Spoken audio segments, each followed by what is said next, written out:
Welcome again. This is Muhammad Sajeer. അപ്പോൾ നമ്മൾ ഇന്നുള്ളത് ഓക്സ്ഫോർഡിലാണ്. ഓക്സ്ഫോർഡ് യൂണിവേഴ്സിറ്റിയിൽ എൻ്റെ കുറച്ച് സുഹൃത്തുക്കൾ കൂടെയാണ്. അപ്പോൾ നമ്മൾ ഇന്നത്തെ വീഡിയോയിൽ ഓക്സ്ഫോർഡ് യൂണിവേഴ്സിറ്റിയിലെ PhD അനുഭവങ്ങളും ഇവിടെ എല്ലാവരെല്ലാം മലയാളികളാണ്. And she's from Tamil Nadu. അപ്പോൾ കൂടെ ഉള്ളവരുടെ PhDയുടെ എക്സ്പീരിയൻസ് കേൾക്കാം.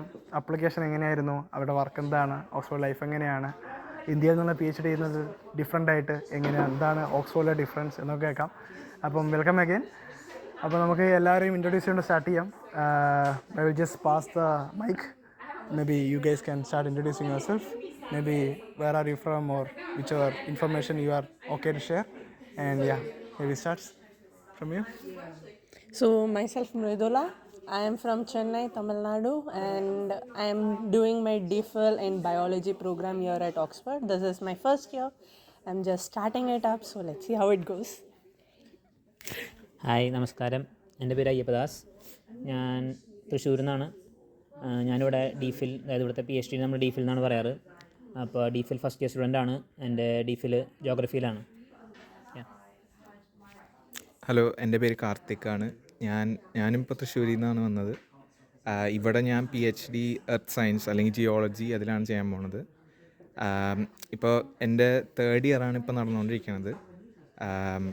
ഞാൻ ക്രൈസ്റ്റ് കോളേജിൽ നിന്നാണ് ബാച്ചിലേഴ്സ് ചെയ്തത്. അത് കഴിഞ്ഞ് പോണ്ടിച്ചേരി യൂണിവേഴ്സിറ്റി, അവിടെ വെച്ചാണ് എനിക്ക് സജീറിനെയും അറിയുന്നത് ആദ്യമായിട്ട്.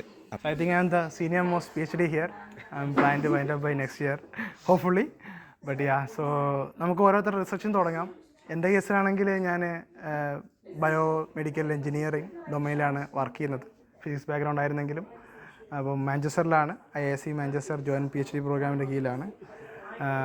Then we'll start with Mridula.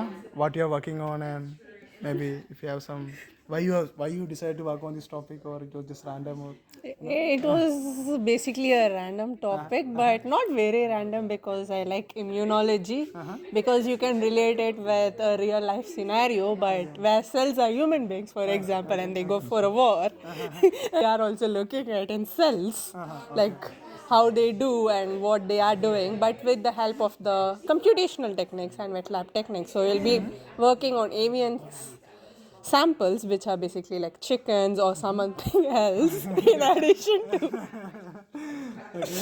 addition to other samples like mice or human beings, including crocodiles, turtles, fish and other stuff. So from those we'll be extracting the samples and then looking at the immune receptors so that we get an ideology of how the immune receptors are helping them, and evolutionary how it is conserved and what it is doing in terms of like functions and other stuff. So that is the basic idea of my research for now, because it's just first year, but it can change a lot. okay. So you are working on the war on cells. War inside cells. War between the cells. Yeah, like injecting the host organisms with some pathogens and then see how your immune system is reacting, what are the types of weapons they got with them. Yeah. And your professor was the Covishield, who invented the Covishield and stuff. I am not gonna I didn't confirm the facts, so I'm not gonna comment on it until I know whether that's true or not. But yeah. അപ്പോൾ ഞാൻ പഠിക്കുന്നത് എന്താണെന്ന് പറഞ്ഞാൽ നമുക്കിപ്പോൾ അറിയാം, നമുക്കിപ്പോൾ കേരളത്തിൽ തന്നെ 2018 തൊട്ട് 2019, 20, 21 എല്ലാ കൊല്ലം നമുക്ക് ഫ്രീക്വൻ്റ് ആയിട്ട് പ്രളയം ഉണ്ടാവാറുണ്ട്. അപ്പോൾ അതുപോലെ തന്നെ ലോകത്തിൻ്റെ പല ഭാഗത്തും ഓൾമോസ്റ്റ് ഒരു 2005, 2008 സമയം തൊട്ട് നിരന്തരമായിട്ട് പ്രളയങ്ങൾ ഉണ്ടായിക്കൊണ്ടിരിക്കുന്നുണ്ട്. അപ്പോൾ നദികളാണ് ഓൾമോസ്റ്റ് പണ്ട് കാലം തൊട്ട്, അല്ലെങ്കിൽ ഒരു ഏർലി സിവിലൈസേഷൻസ് എല്ലാം സ്റ്റാർട്ട് ചെയ്തിട്ടുള്ളത് നദിക്കരകളിൽ നിന്നായിരുന്നു. അപ്പോൾ മനുഷ്യൻ്റെ നിലനിൽപ്പിനെ തന്നെ ഏറ്റവും കൂടുതൽ ബാധിക്കുന്ന ഒരു സംഭവമാണ് നദികൾ എന്ന് പറഞ്ഞാൽ. പക്ഷേ ഇപ്പോൾ ഈ റീസെൻ്റ് ആയിട്ടുള്ള കാലങ്ങളിൽ വളരെയധികം ഫ്ലഡ്സ് ഉണ്ടാവുന്നുണ്ട്. അപ്പോൾ അതിന് മെയിനായിട്ടുള്ള കാരണം ഒരെന്ന് പറഞ്ഞാൽ നമ്മുടെ ക്ലൈമറ്റ് ചേഞ്ചാണ്. വളരെ അധികം ജലം അല്ലെങ്കിൽ വെള്ളം നദികളിൽ വരുമ്പോൾ, അപ്പോൾ ബേസിക്കലി മിക്ക റീജിയനിലും അത് മഴ കാരണമാണ് ഉണ്ടാവുന്നത്. അപ്പോൾ അങ്ങനെ ക്ലൈമറ്റ് ചേഞ്ച് കാരണം ഒരുപാട് അളവിൽ വെള്ളം നദികളിൽ വരുന്നു. അപ്പോൾ പോസിബിളി റിവേഴ്സ് മിക്കതും ഫ്ലഡ് ആവും ചെയ്യും, അല്ലെങ്കിൽ പ്രളയം ഉണ്ടാവും. അതുപോലെ തന്നെ പല സ്ഥലങ്ങളിലും റിവേഴ്സ് ഗതി മാറി ഒഴുകാനും ചാൻസസ് ഉണ്ട്. അപ്പോൾ നമ്മളിപ്പോൾ അത് എങ്ങനെയാണ് പഠിക്കുക, അല്ലെങ്കിൽ നമ്മളത് ഭാവിയിലേക്ക് എങ്ങനെ നമുക്കത് ഉപയോഗപ്പെടുത്താം, ഇങ്ങനെയുള്ള സംഭവങ്ങൾ. അപ്പോൾ ഞാൻ പഠിക്കുന്നത് എന്താണെന്ന് പറഞ്ഞാൽ കഴിഞ്ഞൊരു 10,000 വർഷങ്ങൾ, ഇപ്പോൾ നമ്മൾ ജോഗ്രഫി അല്ലെങ്കിൽ ജിയോളജി ടേംസിൽ പറയുമ്പോൾ കഴിഞ്ഞ ഹോളോസിൻ പീരീഡിൽ, അപ്പോൾ ഹോളോസിൻ പീരീഡിൽ നദികൾ. ഇപ്പോൾ ബേസിക്കലി ഞാൻ സൗത്ത് ഇന്ത്യയിലെ കുറച്ച് റിവേഴ്സാണ് പഠിക്കുന്നത്.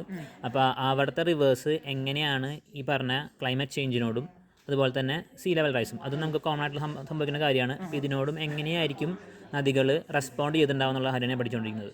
അപ്പോൾ ആ റെസ്പോൺസ് പല വിധത്തിലാവാം. ചിലപ്പോൾ നദികൾ ഗതിമാറി ഒഴുകാം, ചിലപ്പോൾ ആ ഒരു റിവർ അങ്ങനോടെ വേറൊരു നദിയായിട്ട് മാറാം. പിന്നെ അതുപോലെ തന്നെ സീ ലെവൽ റൈസ് ചെയ്യുന്നുണ്ടെങ്കിലും ഈ പറഞ്ഞ പോലെ തന്നെ നദികൾ ഗതിമാറി ഒഴുകാം. അപ്പം ഇങ്ങനെ കുറച്ച് കാര്യങ്ങളാണ് ഞാൻ പഠിക്കുന്നത്. അതായത് പണ്ട് കാലം മുതൽ നദികൾ എങ്ങനെയാണ് നമ്മുടെ ഗ്ലോബൽ വാർമിംഗ് കാരണങ്ങൾ കൊണ്ട് എങ്ങനെയാണ് ഗതിമാറി ഒഴുകിയത്, അതെ, അതിനെക്കുറിച്ചുള്ള പഠനം അതെ, focused on south Indian reverse. അതെ, അതെ. അപ്പോൾ എൻ്റെ PhD എർത്ത് സയൻസ് ജിയോളജി അതിലാണ്. ഇപ്പോൾ ഞാൻ പഠിക്കണത് ഇത്തിരി കൂടിയും പണ്ടത്തെ കാലം 135 മില്യൺ ഇയേഴ്സ്. അപ്പോൾ ആ സമയത്ത് ഒരു വോൾക്കാനിസം കാരണം എങ്ങനെയാണ് ക്ലൈമറ്റ് ചേഞ്ച് ആയത്. അപ്പോൾ kind of global warming related തന്നെ ആ സമയത്ത് ഒരു വലിയൊരു വോൾക്കാനിസം നടന്നിട്ടുണ്ടായിരുന്നു. അത് സൗത്ത് അമേരിക്കയിലും ആഫ്രിക്കയിലും ആണ് അതിൻ്റെ വോൾക്കാനിസം സെൻറ്റർ ഉണ്ടായിരുന്നത്. അപ്പോൾ ആ സമയത്ത് Africa, south America, India, Australia, Antarctica അതൊക്കെ ഒരു കോണ്ടിനെൻ്റ് ആയിരുന്നു, ഒരു സിംഗിൾ ലാൻഡ് മാസ്. അപ്പോൾ ആ സമയത്ത് ഈ വോൾക്കാനിസം നടന്നു കഴിഞ്ഞിട്ട് ആണ് ഈ ആഫ്രിക്ക, സൗത്ത് അമേരിക്ക ഈ സ്പ്ലിറ്റ് വന്നത്, ഈ കോണ്ടിനെൻറ്റ്സ്. എന്നിട്ടാണ് ഈ സൗത്ത് അറ്റ്ലാന്റിക് ഓഷ്യൻ ഫോം ചെയ്ത് ഇപ്പോഴത്തെ ഒരു കോൺഫിഗറേഷൻ നമ്മുടെ ഈ വേൾഡ് മാപ്പിൽ കാണുന്ന പോലെ. അപ്പോൾ ആ സമയത്ത് വോൾക്കാനിസം നടന്നു. അതിൻ്റെ പ്രൂഫ് ഇപ്പോൾ ആഫ്രിക്കയിൽ പോയാലും സൗത്ത് അമേരിക്കയിൽ പോയാലും ഉണ്ട്. അപ്പോൾ അത് കാരണം എങ്ങനെയാണ് ക്ലൈമറ്റ് ചേഞ്ച് ആയത് എന്നാണ് ഞാൻ പഠിക്കുന്നത്. ബിക്കോസ് അത് നമ്മുടെ ഇന്ത്യയിലും ഇങ്ങനെ ഒരു വോൾക്കാനിസം ഉണ്ടായിരുന്നു. അത് 65 മില്യൺ ഇയേഴ്സ്. അതിൻ്റെ പേര് ഡെക്കൻ ട്രാപ്സ് എന്നാണ്. ട്രാപ്പ് എന്ന് പറയുമ്പോൾ അവർ ഒരു ഫ്ലാറ്റ് സ്റ്റെപ്പ്, അതാണ് അവർ റഷ്യൻ വേർഡാണെന്ന് തോന്നുന്നു. അപ്പോൾ അത് ഒരു വോൾക്കാനിസം ആയിരുന്നു. അപ്പോൾ അവിടെ നിന്നുമാണ് ഈ ബ്ലാക്ക് സോയിൽ അതൊക്കെ വരുന്നത്, ഈ ഡെക്കൻ പ്ലാറ്റു അതൊക്കെ വരുന്നത്. അപ്പോൾ അങ്ങനത്തെ ടൈപ്പ് ഒരു വോൾക്കാനിസം ആയിരുന്നു, വളരെ വലുതായിരുന്നു. അതിൻ്റെ ടോട്ടൽ സൈസ് എന്ന് പറയുമ്പോൾ UK കോണ്ടിനെൻറ്റ് UK ലാൻഡ് മാസിൻ്റെ 4 times വലുതായിരുന്നു ഈ ഫുൾ വോൾക്കാനിസം. അപ്പോൾ അതാണ് എൻ്റെ മെയിൻ ഫോക്കസ്, എങ്ങനെയാണ് ക്ലൈമറ്റ് ചേഞ്ച് ചെയ്തത്. ബിക്കോസ് വോൾക്കാനിസം നടക്കുമ്പോൾ CO2 കാർബൺ ഡൈ ഓക്സൈഡ് അത് കുറേ ഡീഗ്യാസ് ചെയ്യും, അല്ലെങ്കിൽ റിലീസ് ചെയ്യും ഇങ്ങനെ വോൾക്കാനിസത്തിൻ്റെ സമയത്ത്. അപ്പോൾ ഇത്രയും വലിയൊരു വോൾക്കാനിസം നടക്കുമ്പോൾ കുറേ carbon dioxide, amount of carbon dioxide ഇങ്ങനെ പുറത്ത് റിലീസാവും അറ്റ്മോസ്ഫിയറിൽ. അപ്പോൾ ഈ കാർബൺ ഡൈ ഓക്സൈഡ് ഇത്രയും കൂടിക്കഴിഞ്ഞാൽ അറ്റ്മോസ്ഫിയറിൽ ഇപ്പോൾ global warming, enhanced global warming അതൊക്കെ നടക്കാം. അപ്പോൾ ഞാൻ പഠിക്കുന്നത് അല്ലെങ്കിൽ ഞാൻ കണ്ടുപിടിക്കാൻ നോക്കുന്നത് ഇത് കാരണം എത്രത്തോളം കാർബൺ ഡൈ ഓക്സൈഡ് കൂടി അറ്റ്മോസ്ഫിയറിൽ, ആ അറ്റ്മോസ്ഫിയറിൽ കൂടിയ കാർബൺ ഡൈ ഓക്സൈഡ് ഉണ്ടെങ്കിൽ അതിൻ്റെ പ്രൂഫ് ഇതുവരെ അത്രയ്ക്കും ക്ലിയർ ആയിട്ട് നമുക്ക് കിട്ടിയിട്ടില്ല. അപ്പോൾ അതിലിപ്പോൾ എന്തെങ്കിലും ഒരു പ്രൂഫ് അല്ലെങ്കിൽ എന്തെങ്കിലും ഒരു ഇൻഡിക്കേഷൻ ഉണ്ടെങ്കിൽ ഇങ്ങനെ കൂടിയെന്ന് അറിഞ്ഞാൽ അത് കാരണം എത്രത്തോളം ടെമ്പറേച്ചേഴ്സ് റൈസായി, ഈവൻ സീ സർഫേസിലാണെങ്കിലും കോണ്ടിനെൻ്റൽ ടെമ്പറേച്ചേഴ്സ്, ഇപ്പോൾ എയർ സർഫേസ് ടെമ്പറേച്ചർ അതൊക്കെ എത്രത്തോളം കൂടി എന്ന് അറിയാനാണ് എൻ്റെ മെയിൻ ഫോക്കസ്. അപ്പോൾ നമ്മുടെ കേരളത്തിലാണെങ്കിൽ ഇപ്പം ജിയോളജി കോഴ്സുകളുണ്ട്, കാരണം ഫറൂഖ് കോളേജിൽ ഇൻ്റഗ്രേറ്റഡ് മാസ്റ്റേഴ്സ് കോളേജ് തുടങ്ങിയിട്ടുണ്ട്. അതുപോലെ കേരളത്തിലെ മറ്റു കോളേജ് ജിയോളജിനെ കുറിച്ച് എനിക്ക് വലിയ ഐഡിയ ഇല്ല ബാക്ക്ഗ്രൗണ്ടിനെ കുറിച്ച്. അപ്പോൾ നമ്മുടെ കേരളത്തിൽ ജിയോളജി പഠിക്കാൻ താല്പര്യമുള്ള ആൾ, first question 1, why people should be interested studying in geology. Question 2, in case they want to study where they will study in Kerala and പുറത്തുള്ള ഏതൊക്കെയാണ് പ്രസ്റ്റീജ് ഇൻസ്റ്റിറ്റ്യൂട്ട് ഏതൊക്കെയാണ്. And question 3, sub question 3, what is admission criteria there, is it entrance exam, interviews and stuff. അങ്ങനെയാണെങ്കിൽ can start with U.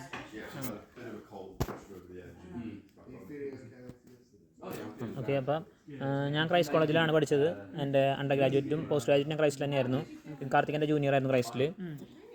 അപ്പോൾ കേരളത്തിൽ നമ്മൾ പറയുകയാണെങ്കിൽ ജിയോളജിക്ക് ഇപ്പോൾ almost ഒരുപാട് കോളേജുകളുണ്ട്.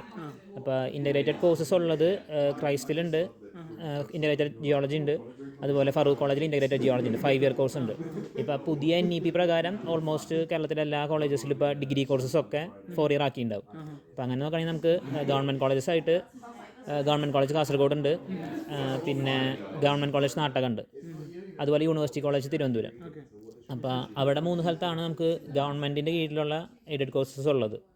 ഇപ്പോൾ എയ്ഡഡ് കോളേജസ് നോക്കുകയാണെങ്കിൽ നമുക്ക് ക്രൈസ്റ്റ് ഉണ്ട്, അതുപോലെ MES പൊന്നാനി, അതുപോലെ AWH, അങ്ങനെ കുറച്ച് കോളേജസാണ് ഉള്ളത്. നമുക്ക് പക്ഷേ സെൽഫ് ഫൈനാൻസിങ്ങിൽ നോക്കുകയാണെങ്കിൽ ഒരുപാട് കോളേജ് ഇപ്പോൾ പുതിയത് വന്നിട്ടുണ്ട്. അപ്പോൾ എനിക്ക് എല്ലാ കോളേജസും അറിയില്ല. ഒരുപാട് കോളേജസ് ഇപ്പോൾ തൃശ്ശൂർ തന്നെ സഹൃദയിലുണ്ട്, അതുപോലെ NSS പാലക്കാടിൽ കോളേജിൽ വന്നിട്ടുണ്ടെന്ന് തോന്നുന്നു പുതിയ കോഴ്സസ്. അപ്പോൾ അത് പക്ഷേ അതെനിക്കറിയില്ല ഏത് കോഴ്സാണെന്ന് അറിയില്ല കറക്റ്റായിട്ട്. അതുപോലെ മഹാരാജാസിൽ MSc ഉണ്ട്, പുതിയ കോഴ്സ് വന്നിട്ടുണ്ട്. അതുപോലെ തിരുവനന്തപുരം തന്നെ കുറച്ച് കോളേജസ് ഉണ്ട്, സെൽഫ് ഫൈനാൻസ് കോളേജ് ഒരുപാട് വന്നിട്ടുണ്ട്. ഇപ്പോൾ നമുക്ക് പഠിക്കാനായിട്ട് നമുക്ക് +2 സയൻസാണ് ബേസിക്കായിട്ട് നമ്മൾ ക്രൈറ്റീരിയ പറയണത്. പക്ഷേ ഓരോ കോളേജസിലും അവർക്ക് യൂസ് ചെയ്യേണ്ട സബ് വ്യത്യാസം ഉണ്ടാവും. ഇപ്പോൾ ക്രൈസ്റ്റ് ആണെങ്കിൽ സെൽഫ് ഫൈനാൻസിംഗ് ഉണ്ട്, അതുപോലെ തന്നെ എയ്ഡഡ് കോഴ്സസും ഉണ്ട്. എയ്ഡഡ് കോഴ്സിൽ വരുന്ന സബ് എന്ന് പറഞ്ഞാൽ കെമിസ്ട്രിയും സ്റ്റാറ്റിസ്റ്റിക്സും ആണ്. അതുപോലെ സെൽഫ് ഫൈനാൻസിങ്ങിലാണെങ്കിൽ എനിക്ക് തോന്നുന്നു കെമിസ്ട്രിയും ഫിസിക്സും ആണെന്ന് തോന്നുന്നു. അതുപോലെ കേരള യൂണിവേഴ്സിറ്റി എടുക്കുമ്പോൾ മിക്കവാറും മാത്സും ഫിസിക്സും അല്ലെങ്കിൽ മാത്സ് കെമിസ്ട്രി ആ ഒരു കോമ്പിനേഷൻ ആയിരിക്കും വരാം. +2 സയൻസാണ് ബേസിക്കായിട്ട് ചോദിക്കുക നമ്മൾ ക്വാളിഫിക്കേഷനായിട്ട്. പക്ഷെ അതുപോലെ തന്നെ +2 ജിയോളജി ഒരു സബ്ജക്റ്റായിട്ട് പഠിച്ചവർക്കും എലിജിബിലിറ്റി ഉണ്ട് ജോയിൻ ചെയ്യാനായിട്ട്. +2 ജിയോളജി ഉണ്ട്, ഹ്യൂമാനിറ്റീസ് സ്പേസിലാണെന്ന് എനിക്ക് തോന്നുന്നു അവർക്കുണ്ട്. അപ്പോൾ ഇതാണ് ബേസിക്കായിട്ടുള്ള ക്വാളിഫിക്കേഷൻ വരാം. ഇനിയിപ്പോൾ മാസ്റ്റേഴ്സിലേക്ക് വരികയാണെങ്കിൽ ഈ പറഞ്ഞ പോലെ നമുക്ക് ഗവൺമെൻറ് കോളേജ് ആണെങ്കിൽ നമുക്ക് കുറവുള്ളത് പറഞ്ഞ പോലെ കാസർഗോഡ് ഗവൺമെൻറ് കോളേജ് ഉണ്ട്, നാട്ടകത്താണോ യൂണിവേഴ്സിറ്റി കോളേജ് കോട്ടയത്താണോ എനിക്കറിയില്ല, അവിടെ MSc ഉണ്ട്. അതുപോലെ കുഫോസിലുണ്ട്, ഫിഷറീസിലുണ്ട്, അതുപോലെ യൂണിവേഴ്സിറ്റി കോളേജിലുണ്ട്, കാര്യവട്ടത്തുണ്ട്, അതുപോലെ പാളയം യൂണിവേഴ്സിറ്റി കോളേജിലുണ്ട്, പിന്നെ MES പൊന്നാനിയിലുണ്ട്. ഇപ്പോൾ ഈ പുതിയത് തുടങ്ങിയെന്ന് പറഞ്ഞാൽ ഫറൂഖിൽ MSc ഇൻ്റഗ്രേറ്റഡ് ഉണ്ട്, അതുപോലെ നമുക്ക് മഹാരാജാസിലുണ്ട് MSc ഇൻ്റഗ്രേറ്റഡ് ഉണ്ട്, NSS ഷൊർണൂറിലാണ് തോന്നുന്നു MSc ഉണ്ട്. അപ്പോൾ ഇത്രയാണ് നമുക്ക് കേരളത്തിലുള്ളത് വരുന്നത് മെയിനായിട്ട്. പിന്നെ നമുക്ക് മിക്കവാറും കേരളത്തിന് ജിയോളജി പഠിച്ച കുട്ടികൾ മിക്കവാറും കേരളത്തിന് പുറത്തേക്ക് നോക്കാനാണ് സാധ്യതയുള്ളത് അവർക്ക് പഠിക്കാനായിട്ട്. അപ്പോൾ MScക്ക് നമുക്ക് കേരളത്തിലെ എൻട്രൻസ് ആകെയുള്ളത് കാര്യവട്ടത്താണ് തോന്നുന്നുള്ളത്. കാര്യവട്ടത്തും സെൻട്രൽ യൂണിവേഴ്സിറ്റിയിലുണ്ട്. നമുക്ക് സെൻട്രൽ യൂണിവേഴ്സിറ്റി ഉണ്ട്, പറയാൻ മറന്നു. കാസർഗോഡ് പെരിയയിലുള്ള സെൻട്രൽ യൂണിവേഴ്സിറ്റിയിലും ജിയോളജി കോഴ്സസ് ഉണ്ട്. അപ്പോൾ ഇത് തന്നെ MSc വരുമ്പോൾ ഒന്നുകൂടെ ഫോക്കസ്ഡ് ആയിരിക്കും. എനിക്ക് തോന്നുന്നു ക്രൈസ്റ്റിൽ അപ്ലൈഡ് ജിയോളജിയാണ്, കുഫോസിൽ മെറൈൻ ജിയോളജിയാണ്, കുസാറ്റിൽ മെറൈൻ ജിയോളജിയാണ്, കുഫോസിൽ അപ്ലൈഡ് ആണെന്ന് തോന്നുന്നു, കറക്റ്റായിട്ട് അറിയില്ല. അപ്പം ഓൾമോസ്റ്റ് കേരളത്തിൽ മിക്കവാറും എല്ലായിടത്തും അപ്ലൈഡ് ജിയോളജി തന്നെയാണെന്ന് തോന്നുന്നു. പ്യുവർ ജിയോളജി എന്നുള്ള നമുക്ക് കേരളത്തിൽ എനിക്കറിയില്ല, അധികം അറിയില്ല. ഇനിയിപ്പോൾ MScക്ക് നമുക്ക് കാര്യവട്ടത്തും ഈ പറഞ്ഞ പോലെ സെൻട്രൽ യൂണിവേഴ്സിറ്റിയുടെ എൻട്രൻസും ആണ് ഉള്ളത്. കേരളത്തിന് പുറത്താണെങ്കിൽ എല്ലായിടത്തും എൻട്രൻസ് ബേസ്ഡ് ആണ് എക്സാംസ് വരാം. ഇപ്പോൾ സെൻട്രൽ യൂണിവേഴ്സിറ്റിയുടെ എക്സാംസ് ഒക്കെ ഒരു നമ്മൾ ഈ പറഞ്ഞ ഏകജാലകം പോലെ ഒരുമിച്ചാക്കിയ കാരണം ഇപ്പോൾ ഒരു എക്സാമാണ് നടക്കണ്ടാവുള്ളൂ എല്ലാ സെൻട്രൽ യൂണിവേഴ്സിറ്റിക്കും. അപ്പോൾ സെൻട്രൽ യൂണിവേഴ്സിറ്റി എന്ന് പറയുമ്പോൾ ഐസർ മൊഹാലിയിലുണ്ട്, ജിയോളജി ഉണ്ട്, അതേപോലെ കർണാടക സെൻട്രൽ യൂണിവേഴ്സിറ്റിയിലുണ്ട് ജിയോളജി മാസ്റ്റേഴ്സ്, അതുപോലെ പോണ്ടിച്ചേരിയിലുണ്ട്, എനിക്ക് തോന്നുന്നു തമിഴ്നാട് സെൻട്രൽ യൂണിവേഴ്സിറ്റിയിലുണ്ടെന്ന് തോന്നുന്നു, കറക്റ്റായിട്ട് അറിയില്ല. തമിഴ്നാട് സെൻട്രൽ യൂണിവേഴ്സിറ്റി ഉണ്ടോ? അവിടെ തഞ്ചാവൂർ അങ്ങോട്ട് സെൻട്രൽ യൂണിവേഴ്സിറ്റി അവിടെ എനിക്ക് ഐഡിയ ഇല്ല. പോണ്ടിച്ചേരി ഉണ്ട്, പക്ഷേ പോണ്ടിച്ചേരി സെപ്പറേറ്റ് എക്സാം ആണെന്ന് തോന്നുന്നു. Separate exam Pondicherry deem to be പോലെ ആയ കാരണം സെപ്പറേറ്റ് എക്സാം ആണ്. സാധാരണ സെൻട്രൽ യൂണിവേഴ്സിറ്റി എക്സാമിലല്ല വരുന്നത്. അതാണ് നമുക്ക് സെൻട്രൽ യൂണിവേഴ്സിറ്റിയിൽ വരുന്നത്. പിന്നെയാണെങ്കിൽ നമുക്ക് ജാമിൻ്റെ സ്കോർ നോക്കി എടുക്കുന്ന സ്ഥലങ്ങളുണ്ട്, IITs, അതുപോലെ ISM ധൻബാദ് ഇപ്പോൾ IIT ആക്കിയിട്ടുണ്ട്, അതേപോലെ ഐസർ BHU ഈ പറഞ്ഞ സെപ്പറേറ്റ് എക്സാം ആണെന്ന് തോന്നുന്നു. BHU സെപ്പറേറ്റ് എക്സാം ഉണ്ട്. അതുപോലെ അലഹബാദ് മുസ്ലിം യൂണിവേഴ്സിറ്റി ഉണ്ട്, അവിടെയും സെപ്പറേറ്റ് എക്സാമാണ്. ഇതാണ് നമുക്ക് MScക്കുള്ള സ്ഥലങ്ങൾ. മിക്കവാറും ജാം അല്ലെങ്കിൽ അവരുടെ സെപ്പറേറ്റ് എക്സാംസ് ആണ് മിക്കവാറും വരാം. അപ്പോൾ പിന്നെ എന്തുകൊണ്ടായിരുന്നു ജിയോളജിയിലേക്ക് തിരിയാൻ കാരണം? ജിയോളജിക്ക് തിരിയാനുള്ള കാരണം ഭയങ്കര കോമഡി ആയിരുന്നു. സത്യം പറഞ്ഞാൽ മാത്സ് ആയിരുന്നു മെയിൻ കാരണം. എനിക്ക് +2 മാത്സ് വലിയ കാര്യമായിട്ട് അറിയില്ലായിരുന്നു. അപ്പം മാത്സ് ഇല്ലാണ്ടിരിക്കാൻ വേണ്ടിയിട്ടാണ് സത്യം പറഞ്ഞാൽ ജിയോളജി എടുത്തത്. ഞാൻ ശരിക്കും +2 കഴിഞ്ഞ എൻജിനീയറിങ് അതിൻ്റെ എൻട്രൻസ് എക്സാമിനൊക്കെ പ്രിപ്പയർ ചെയ്യുന്ന സമയമായിരുന്നു. +1 +2 അതിൻ്റെ കോച്ചിങ് ക്ലാസ്സിനൊക്കെ പോയി. +2 കഴിയണ സമയത്ത് ഈ എൻട്രൻസ് എക്സാമിന് മുമ്പാണ് ഞാനിങ്ങനെ ഐ തിങ്ക് shiksha.com അവരുടെ ഒരു വെബ്സൈറ്റിൽ ഇങ്ങനെ ഒരു കരിയർ ഫൈൻഡർ അങ്ങനെ ഒരു ഓപ്ഷൻ ഉണ്ടായിരുന്നു അവരുടെ വെബ്സൈറ്റിൽ. അപ്പോൾ അതിൻ്റെ ഒരു ആഡ് എവിടെയോ ഞാൻ കണ്ടപ്പോൾ ജസ്റ്റ് അവരുടെ വെബ്സൈറ്റിൽ കയറി നോക്കി. പിന്നെ അതിലവർ ഓരോ ഇങ്ങനെ നമുക്ക് നമ്മുടെ ഇൻട്രസ്റ്റ് അതിൽ ടൈപ്പ് ചെയ്ത് കൊടുക്കുക, അല്ലെങ്കിൽ ജസ്റ്റ് ചൂസ് ചെയ്യാം ഇങ്ങനെ ഓപ്ഷൻസിൽ ഡ്രോപ്പ് ഡൗൺ മെനുന്ന്. അങ്ങനെ എല്ലാ ഇൻട്രസ്റ്റ് ഒക്കെ ആഡ് ചെയ്തിട്ട് ജസ്റ്റ് സെർച്ച് എന്ന് കൊടുത്തു കഴിഞ്ഞാൽ അവർ ഈ ഇൻട്രസ്റ്റിനനുസരിച്ച് നമുക്ക് പറ്റിയ കരിയർ അല്ലെങ്കിൽ എന്തെങ്കിലും അങ്ങനെ അതിൽ ഒരു ഓപ്ഷൻ ആയിരുന്നു geologist.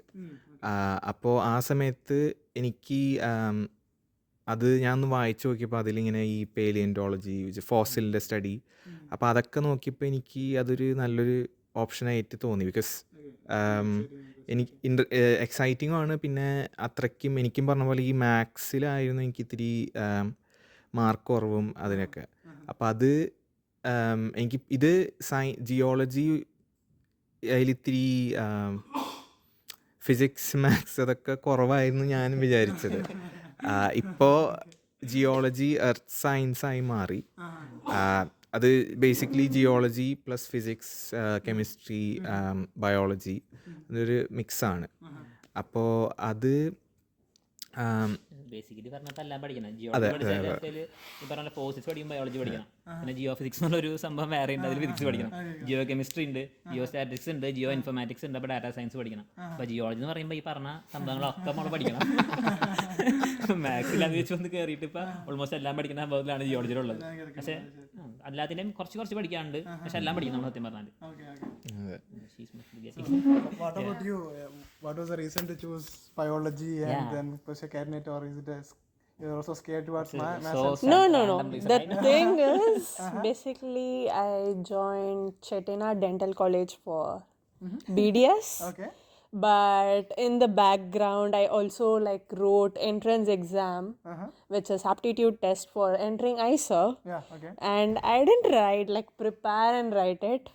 It's basically my cousin was about to write the exam, and then I was just tagging along with him. Okay. No, just tagging along with him just to write the exam. And then we both wrote. The entrance exam basically had questions from all the departments like biology, chemistry, maths, physics. Okay. And unfortunately or fortunately, he didn't get selected and I got selected. Poor guy. And I didn't know about ISER or anything. I just know it's some research institute. So I was like, okay, let me try it out. That's why I just wrote. But then while I got the result that I was selected, I was actually in Chettinad College, admitted, and I started going for 1 week. I completed my orientation and all those stuff. Okay. Then I gave a talk because I am the only child as well. So my parents were not very encouraged to send me to Mohali, which is very far from Chennai. But then I was like, let me go. And then they were convinced, but then the relatives they were also questioning, but then my mom and dad, they basically helped me go there. They convinced the relatives instead of me. Okay. And then within a week we booked the tickets to Mohali and we reached. My uncle aunt also came along, so that they weren't satisfied about the decision of me going to Mohali, so they also wanted to come and check.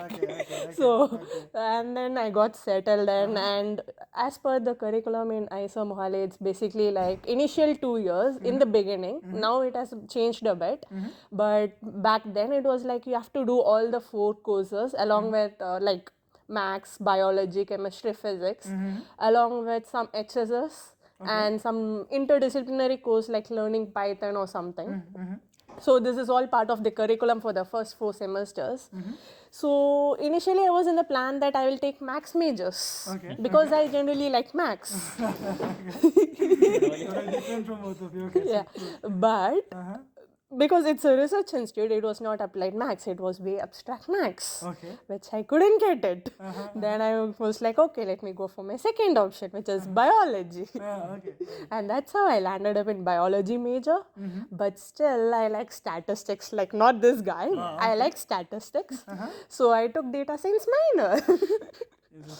Yeah, even though I am a person with no computer science background, ISO taught me how to do coding in my first semester. Basically we had this introduction to Python or some course. That was my first experience to coding, and then I liked it for some reason. I don't know why, but I liked it. So taking data science minor really helped. That's how I landed into biology stream. Okay.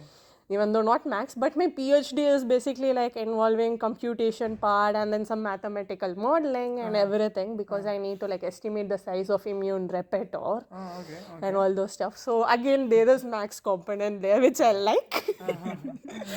So yeah, this is how basically landed in biology. Okay. So continuing from that, like, what do you think, I mean, helped your application to Oxford? Like, what aspect of your course, the projects you did, or what was the... Well, I think it was maybe the publication which I had, which is not like very cited or something, but they were like just published at that time. So they helped, even though they were not like very great journals or something, but they were publications still. So it did count. And apart from that, I also had few experience like during COVID when I did my studies, I was working with someone like my senior. I was collaborating with him, so I had some experience in learning new stuff computationally over the wet lab things. So my professors here, like who interviewed me, they were more interested in finding a computational person, and I landed up here. That's how I reached here basically. That's so the route was. Okay, I see. Yeah, and also the CPI maybe helped a bit. I am not sure. Okay. You want to disclose how much was your GPA and stuff?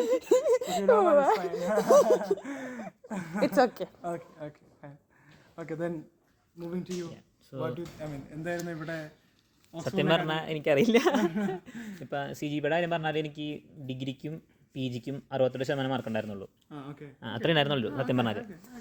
അപ്പോൾ ഞാൻ PG കഴിഞ്ഞത് 2019 2019 തൊട്ട് ഞാൻ ഒരു topic research ചെയ്തുകൊണ്ടിരിക്കുകയായിരുന്നു. ഞാനിപ്പോൾ എൻ്റെ Christ കോളേജിലെ എൻ്റെ ഗൈഡ് മെൻറ്റർ ഉണ്ടായിരുന്നു, ലിൻഡോ ആലപ്പാട് എന്ന് പറഞ്ഞിട്ട്. അപ്പോൾ ആൾ വർക്ക് ചെയ്യുന്നത് കോട്ടാനറിയിലാണ്. കോട്ടാനറി എന്ന് പറഞ്ഞാൽ ലാസ്റ്റ് ഒരു 2.6 മില്യൺ ഇയേഴ്സിൻ്റെ ആണ്. പക്ഷേ നമുക്ക് കേരളത്തിൽ എന്ന് പറയുമ്പോൾ നമ്മൾ വർക്ക് ചെയ്തുകൊണ്ടിരുന്ന ഈ പറഞ്ഞ പോലെ തന്നെ 10,000 വർഷത്തെ സംഭവങ്ങളിലാണ്. അപ്പോൾ ഞാൻ 2019 കൊറോണയ്ക്ക് ശേഷം 2020 തൊട്ട് ഞാൻ ഓൾമോസ്റ്റ് വർക്ക് ചെയ്തുകൊണ്ടിരുന്ന ആ ഒരു സംഭവത്തിലായിരുന്നു. അപ്പോൾ ആ ഒരു റിസർച്ച് എക്സ്പീരിയൻസ് എനിക്കുണ്ടായിരുന്നു.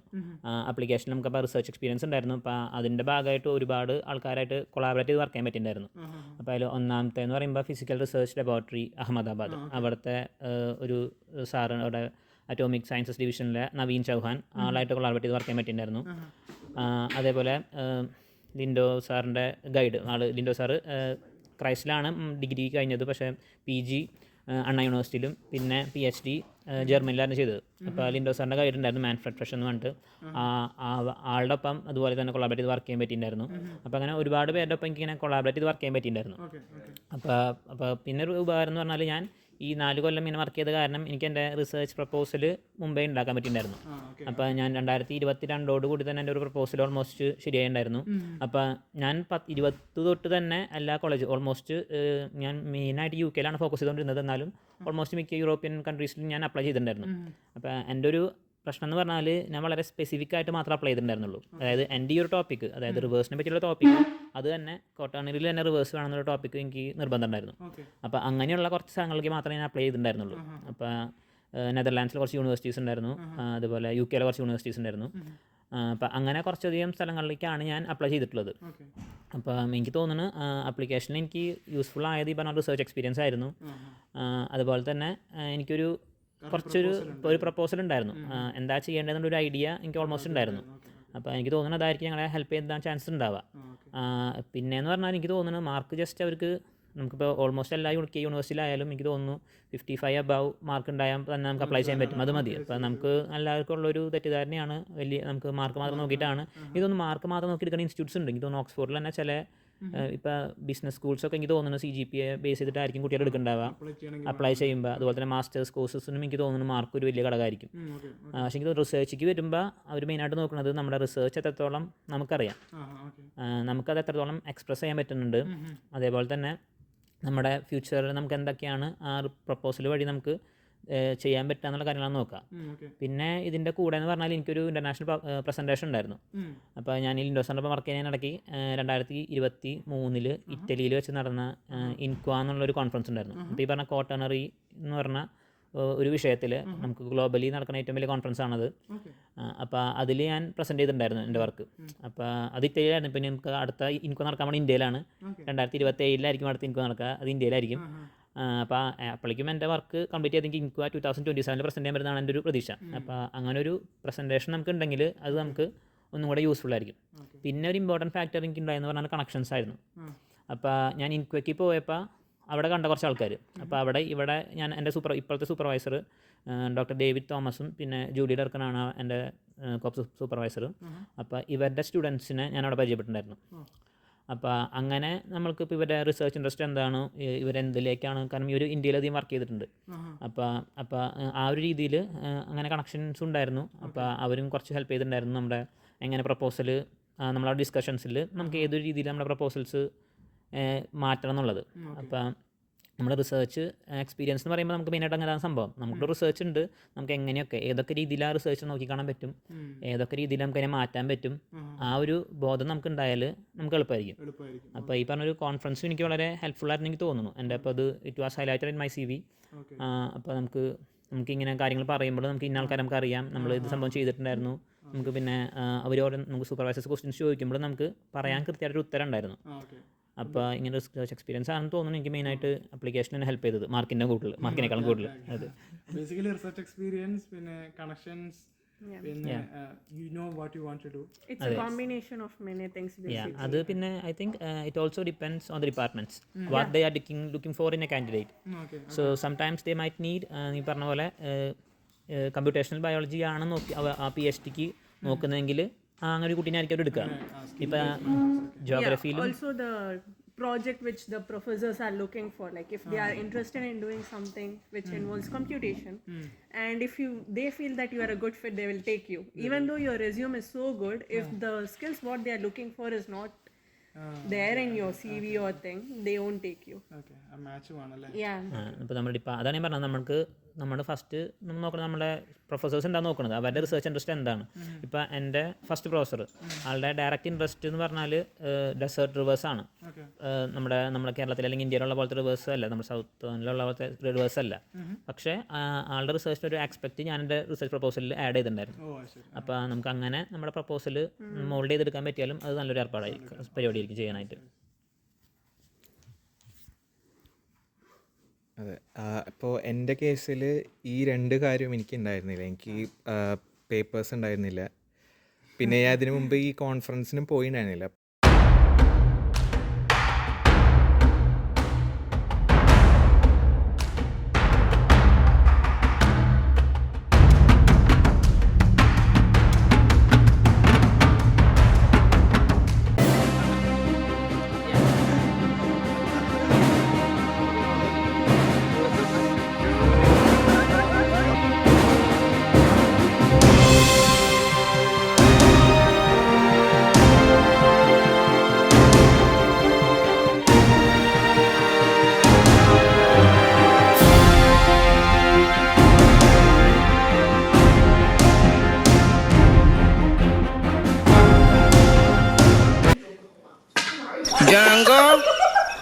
നീ അറിഞ്ഞ ഞാൻ പെട്ടു.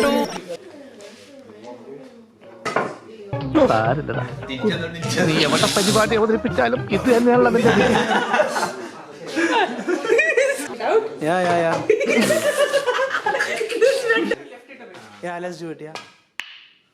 ഇത്ര അഹങ്കാരം പാടില്ല. റിപ്ലൈ തന്നു, അപ്പൊ തിരിച്ച് നമ്മൾ റിപ്ലൈ എടുക്കുന്ന നമ്മൾ കാണിക്കണം. വേക്കൻസി ഇല്ല എന്ന് പറഞ്ഞാൽ നിർത്തി പോരല്ലോ. Thank you for your reply, I hope you R